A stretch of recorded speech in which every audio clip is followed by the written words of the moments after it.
Chefs of Reddit, what do we all need to stop ordering? Not a chef. Was a waitress. But if you don't know what an ingredient is, please ask.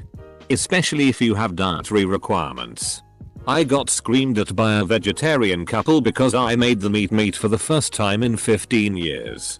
They ordered the pea and pancetta soup without knowing what pancetta was and without telling me they were vegetarians. I was expected to somehow read their minds and know they were vegetarian and warn them.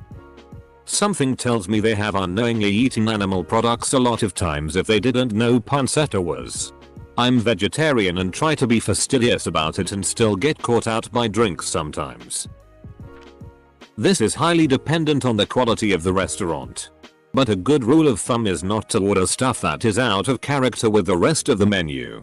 Every restaurant menu has a general theme to their food. That could be based on regional dietary limitations or main course, steakhouse for example, or whatever. A lot of places will also have a couple of things that break that theme so the picky eaters in the group have something to order. That stuff will often be made with older ingredients.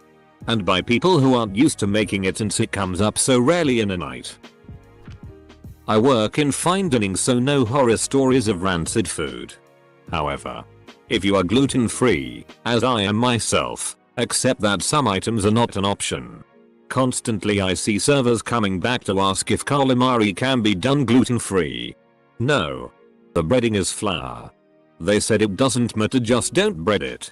Okay, fine. Gets plates sent back for calamari being tough from being oil logged. Goddamn. I'm a celiac. I accept things are out of my reach on menus. Get your shit together. Order within your dietary restrictions and don't make us bend over backwards to make it unappetizing. After reading this thread, I'm wondering why restaurants can't have a sign in the entrance that reads open until 10 PM. Orders accepted until 9 PM. Seems like a great idea for end of shift crews. I know that I personally wouldn't be offended by this sign. People that have to order shit done a specific way and then BTCH about it. I can give you a list. Lady ordered chicken schnitzel but didn't want it deep fried, so she wanted it grilled. So she got her breaded grilled chicken and complained that it was bland. Guy didn't want his calamari deep fried because he was on a diet. So we pan-fried it in minimal oil and he complained because it didn't look as good. Lady ordered truffle sauce. Complained because it was too strong. It's ducking truffle, you idiot, what do you expect? And my personal favorite. A couple complained because their Kilpatrick oysters were warm and slimy. Like duck off. Firstly, have you ever eaten an oyster? And it ducking should be warm. Just came from under the grill. Damn, people seriously PSS me off. Former steak and shake cook here. The 7x7 burger. 7 patties with 7 slices of cheese stacked on top of each other on a bun. A pain to make and an easy way to cardiac arrest, increase your waistline and damage your digestive tract. There was so much grease that we had to leave the stack of patties and cheese to drain on a different plate first so that it wouldn't turn the bun into a new state of matter between solid and liquid. The comments have informed me that it's called a colloid. By the way, one person cooks all the patties. 2 on rush hours. 0 to 2 more add condiments. That person may not make a penny over minimum wage and never gets tipped. Edit. Fixed it. I like that dish, insert any TV chef did that TV show. What it was called. If you want Gordon Ramsay fantasy course, please go to one of his restaurants. Swordfish. All fish can have parasitic worms. But swordfish can be riddled with them. Let's just say it's pretty unappetizing. Stop ordering food that's new to you just to try it and then send it back if you don't like it, expecting not to pay for it. The first part is fine. It's the second part that's the issue. Stop ordering new things halfway through the cooking process. It's really annoying when you change your mind and the dish is already cooked and we have to start over. Some things can't be undone and we end up wasting food. Edit. Wow, I did not expect this response. I want make an edit and answer a few questions. 1. Yay, people do this. While I understand that sometimes people feel rushed by the staff, we would rather you relax, take time and really make sure that you want what you order. 2. People who change their minds do not have to pay for the dish if it has to be thrown out. I'm sure it's a kind of professional courtesy akin to not liking your food and ordering a new dish. It's all just sort of how things are. Customer satisfaction is everything. 3. Honestly, it doesn't happen often, but when it does it's really frustrating. Cooking meals for people is a well choreographed dance, most of the time, and often our ticket times are counted by upper management. One setback can snowball on the cooks and ruin the ebb and flow of the kitchen. Things that are impossible or a contradiction: eggs over easy. Hard yolk. What? I work at a breakfast place, and I have seen the most bizarre ways to order eggs. Stop trying to make your own dish out of our ingredients. I have no problem with substitutions, sauce on the side, etc. But if you come in and say, can I have this dish? But I want this instead of this instead of this, and can you serve it as part of a salad? Then that's not okay. It's one thing to work around an ingredient you don't like, but it's another to treat the kitchen as your pantry. Dishes are designed the way they are on purpose. If you mess with that formula too much, no longer responsible for your food tasting good or not. Server at a vegan restaurant here. A woman asked me for something on the menu with no potato or starches, no corn, no wheat, no soy, no vegan cheese, nothing processed, no added sugar, and no fruit. I suggested a salad. A plain salad. I don't want a salad. That's all I have at home. When I eat out I want something different. I dealt with multiple fussy eaters, people with crazy diets, or crazy allergies. And this was the first time I ever had to say we can't accommodate that order. You haven't given me much to work with. Maybe if you eased up on one or more restrictions. She just had a glass of water. Edit. Also no added oil. And no mushroom caps. Because those and salads are what she has at home and are too boring. Also no raw vegan food. She was not fat, but plump. How? As an unlicensed, but professional short order cook, I ask you all to reconsider trying our soup, rather than what not to order. I feel all the places I worked at I always had the ability to load up the soups with whatever I wanted. I am the soup king. You remind me of my old boss. I used to work on a food truck and he was so proud of his tomato soup. It was really delicious. All fresh stuff made from scratch every day. And we sold grilled cheese, so it made sense. But people just didn't want to come to a food truck for soup, no matter how good. And he was like, push the soup, all the time. And Lord did we try. But I think I ended up eating most of it myself. Pre-ordering food, turning up late, then demanding we cook it again for no extra charge because I didn't eat the first one. The BTCH who did this to me when I was a manager of a beefeater. Oh my god. A smarmy look on her face. Boy oh boy was she unhappy. Can I charge all of her mates a portion of the original meal? And said yeah, she said stick it on the bill. And lucky you, dopey duck. People who ask for an item clearly not on the menu and then get mad. Worked at a steakhouse and a person got angry, to the point of requesting a manager, because we did not have avocado for their burger.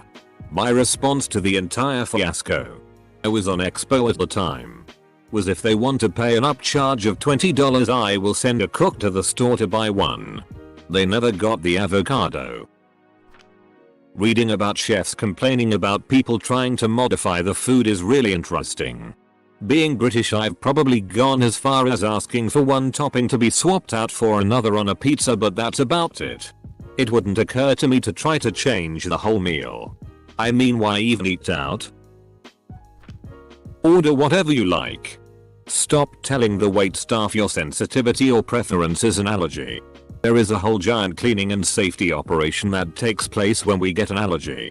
And we have to treat everyone seriously because we don't know The number of times people with dairy allergies put milk in their coffee after their meal. Tell us about nut allergies when ordering dessert after eating the rest of their meal that had nuts in it. Or upon being told they could not have a modified version of a dish without shellfish, respond with "I'll have it anyway." It's not serious. Not to even mention things like allergies to melted cheese, specifically dark meat but not white meat from a chicken, any eggs that aren't scrambled peppers but paprika is fine, very serious gluten allergy that will cause extreme pain to the unfortunate patron who is chugging down his third pint of double IPA. I could go on. Just say you don't like it and we won't put it in there. We want you to enjoy your meal. I work 14 hours days to cook people good food as best I can. I want you to be happy. I promise. Lying is disrespectful. $20 plus salads. Unless it's got some fantastic protein components to it, it's just not worth the money. Buy the ingredients for less than $10 and make it yourself. Don't get me wrong. Salads can be delicious and well worth ordering. But don't pay entree prices some lettuce and fruit. Example. I used to work at a popular patio restaurant right in the middle of a rich, beautiful part of town. Due to the location and the general swagger of the place, we knew we could charge $24 for this strawberry goat cheese salad in the summer. And we hyped the fact that it was gluten-free. Food cost for it was maybe $4. Prep time negligible.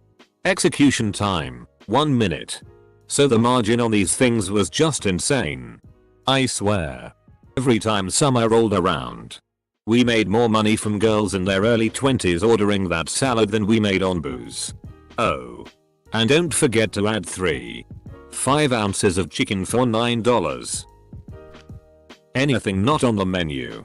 I've only ever done this once and I'd like to think I did it the right way. I went to an Italian restaurant and saw that they had eggplant dishes and chicken parmesan. The place was relatively empty. So I asked my waitress if she could ask the chef if he'd be willing to make me eggplant parmesan. He said he could, but it would take a little longer to make than usual.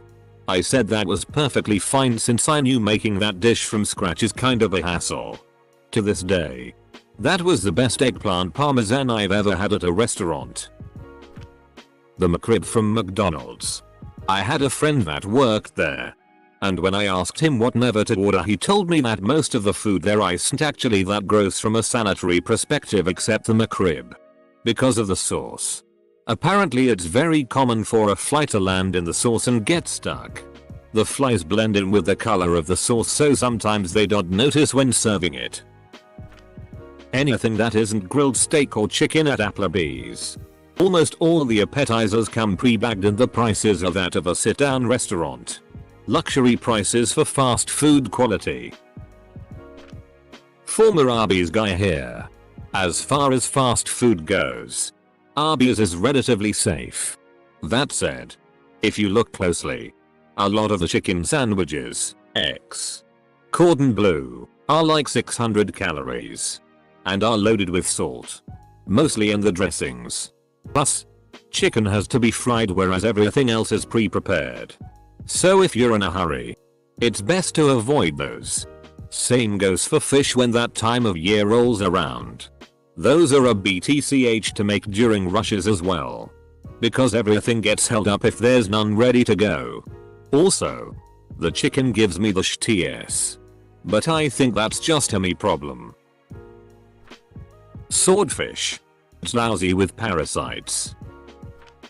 Worked at a Thai restaurant that had a spicy scale of 0-9. Every time a large group would be dining, there would be at least 2 guys battling over who got their dish the spiciest on the scale. Needless to say, most of those guys were going out of their comfort zone and would have to send the dish back to be cooled down. This did not make cooks happy during a rush since they had to throw the food back in the wok and try to cook out some of the spice.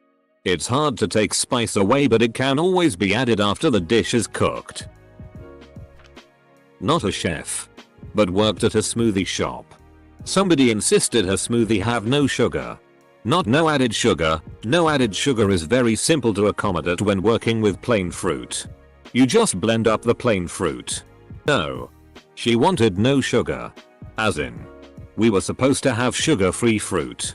She seemed to think some fruit is grown to have only stevia or aspartame or something. She said we were discriminating against diabetics when I explained that all fruit has naturally occurring sugars. She was angry that we wouldn't take the sugar out of the fruit. Not a chef, but a former server putting my 2C in from experience. Sorta sounds obvious if you already know Asian foods.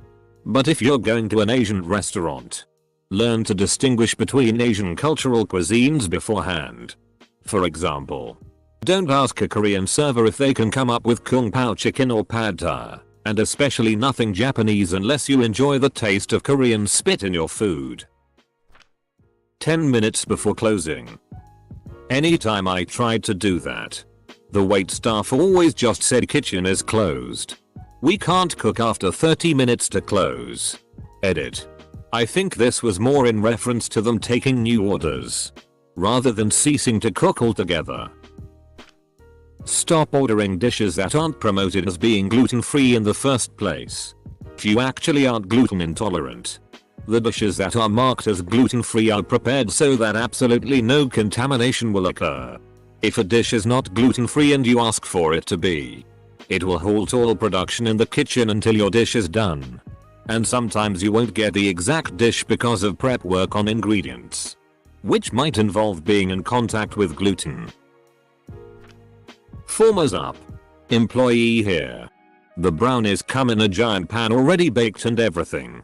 We literally cut them and put them in baggies. Same with the cookies. The chicken. It smells like a trash can. Don't eat the ducking chicken. I hated having to open a new bag and chop it from how pungent the smell was. Yes, it was bagged. The salads. Half of the time employees would handle the ready-to-eat lettuce with their bare hands or with gloves they had handled other random stuff. Or my favorite, doorknobs. With. The tomatoes are usually moldy and we were told to cut around it. Now for my favorite soups. The kitchens will get flies. Guess where flies occasionally like to go swimming? Your favorites chicken pot pie and lobster bisque cost a lot of money, so we were told to fish the fly out and still serve the soup. The soup comes in bags. Pre-made. The whole "we finish the cooking process here" line is bullshit. We are trained to say that so it sounds better than the shit is made in a factory. Occasionally has hair in it from the factory. I hope you enjoy it. The soup that is brought out in nice new shiny pots is the soup that was just out at the counter. Just in a nicer pot. Wait though. There's more. We froze the leftover soups and would serve them the next day or even later. The macaroni and cheese, Italian wedding, etc. would basically fall apart because the noodles couldn't go through the heating process twice. Once a chef by technicalities, currently a line cook here. It's not what you need to stop ordering, it's when you need to stop ordering. After you have ordered the first time is when you should stop ordering. Also, it would be nice if you didn't order 10 minutes before close, but if you have to, I understand. However, if you are a regular and come in on the same day at the same time and order the same thing every week, come as late as you want, I will have the food ready for you.